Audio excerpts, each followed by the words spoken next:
Media మిత్రులందరికీ కూడా ఉదయం నుంచి మాతో పాటు ప్రయాణం చేసినందుకు వారికి ప్రత్యేకంగా ధన్యవాదాలు తెలియజేసుకుంటూ, ఏదైతే ఈరోజు తెలంగాణ ఫుడ్ కమిషన్ ఆధ్వర్యంలో నల్గొండ జిల్లాలో దేవరకొండ మండల్ కానీ, అలాగే కొండ మల్లపల్లి మండల్ కానీ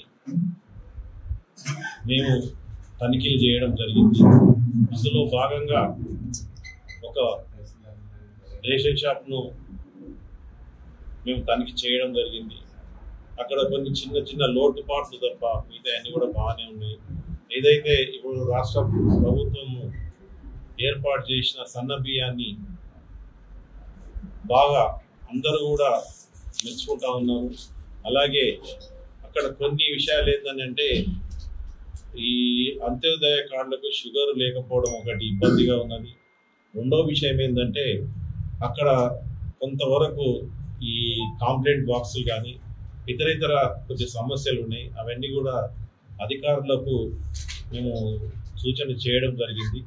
వారు కూడా స్పందించి మేము అవన్నీ కూడా జాగ్రత్తలు తీసుకుంటా ఉన్నారు. అలాగే అందులో భాగంగా అంగన్వాడీ కూడా ఇవ్వడం జరిగింది. అక్కడ కూడా కొంతవరకు మంచిగానే ఉన్నది. కొన్ని చిన్న చిన్న గ్యాప్స్ ఉన్నాయి. ఏదైనా ఈ బాక్సులు కానీ లేకపోతే మెనూ ప్రకారం కొద్దిగా ఈ ఫుడ్ పెట్టడం కొద్దిగా అవకతవకలుగా ఉన్నది. కాబట్టి వారిని కూడా ఈ ఆఫీసర్ల దృష్టికి తీసుకోకపోవడం జరిగింది. కాబట్టి అది కూడా బాగున్నది. జిల్లా యంత్రాంగం కూడా మంచిగా పనిచేస్తూ ఉన్నారు, కోఆర్డినేషన్గా పనిచేస్తూ ఉన్నారు వారు. అలాగే బీసీ వెల్ఫేర్ హాస్టల్కి పోయినాము, అలాగే స్కూల్స్కి పోయినాము. అంతటా కూడా చిన్న చిన్న గ్యాప్స్ ఉన్నాయి. జిల్లాలో మాత్రం మంచిగా అందరు కూడా ఆఫీసర్లు కానీ యంత్రాంగం కానీ బాగా పనిచేస్తూ ఉంది.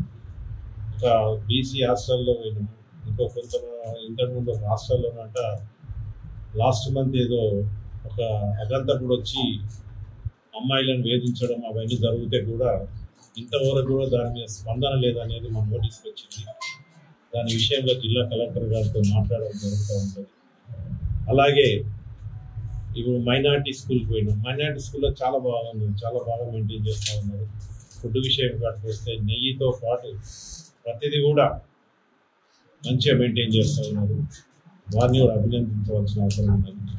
అలాగే మేము జెడ్పీహెచ్ఎస్ పోయినాం. అందులో కొండమల్లెపల్లి కదా, అందులో 1000 మంది ఉంటారంట. 1000 మంది అంటే జిల్లాలో ఉమ్మడి జిల్లాలోనే ఫేమస్ అని విన్నాను. కాబట్టి అక్కడ కూడా బాగా ఉన్నది. కొన్ని చిన్న చిన్న గ్యాప్సే ఉన్నాయి కాబట్టి అవి కూడా వాళ్ళకి సర్చ్ చేసుకోమని చెప్పడం జరిగింది. మొత్తం మీద ఎక్కడైనా కానీ ఈ జిల్లాలో అధికారులు కానీ అలాగే సంబంధిత సిబ్బంది కూడా బాగా పనిచేస్తూ ఉంది. కాబట్టి వాళ్ళని అభినందిస్తూ, అలాగే ఏదైతే ఈ హాస్పిటల్కి వచ్చినామో హాస్పిటల్లో కూడా అన్ని వసతులు బాగున్నాయన్నారు. అలాగే 200 పడకల ఆసుపత్రికి అదనంగా వారు గవర్నమెంట్కి సిఫారసు చేసినామంటా ఉన్నారు. మాతో పాటు ఏమన్నా మేము కూడా గవర్నమెంట్కి ఏదన్నా ఒక లెటర్ రాయడానికి అవకాశం తీసుకొని మీకు ఆ విధమైన సహాయపడగలుగుతాం. కాబట్టి అన్ని విధాల అంతటా కూడా బాగున్నది. కాబట్టి ఈ జిల్లా యంత్రాంగం అందరికీ కూడా నమస్కారం తెలియజేస్తాం.